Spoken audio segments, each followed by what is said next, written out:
प्रहार जनशक्ती पक्षाचे नेते बच्चू कडू यांचा चंद्रपूर दौरा। पक्ष कार्यकर्त्यांच्या आढावा बैठकीत 28 ऑक्टोबरच्या मोर्चाबाबत घेतली माहिती। राज्य सरकारने जाहीर केलेल्या शेतकरी पॅकेजवर कडू यांची टीका। प्रहार जनशक्ती पक्षाचे नेते बच्चू कडू आज चंद्रपूर दौऱ्यावर आहेत। पक्ष कार्यकर्त्यांच्या आढावा बैठकीत त्यांनी 28 ऑक्टोबरच्या मोर्चाबाबत माहिती घेतली। राज्य सरकारने जाहीर केलेल्या शेतकरी पॅकेजवर कडू यांनी टीका केली। तोकड्या मदतीने शेतकऱ्यांचे शेतातील बियाण्याचे खर्चही भागणार नसल्याचा दावा त्यांनी केला।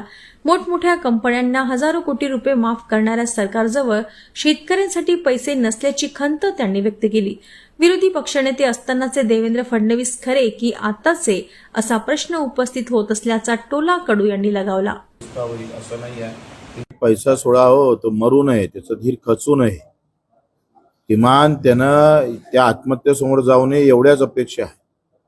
काल परवा आमचे मुख्यमंत्री म्हणे का शेतकऱ्याची दिवाळी गोड करू, गोड करून करासाठी किती पैसे देणार? 5-7 हजार। तुम्ही चालेल 2 लाखाचे फटाके फोडणार आणि शेतकऱ्याला फक्त 5 हजार देऊन त्याची दिवाळी गोड करायला निघाले। त्या शेतातला बियाचा खर्च निघत नाही हो तुमच्या मदतीमुळं।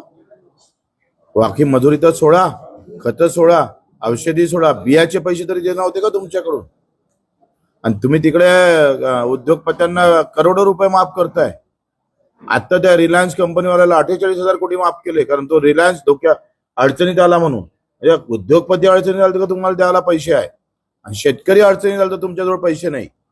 ही सगळी नाटकं आहे आणि देवाभाऊकडून ह्या अपेक्षा नव्हत्या।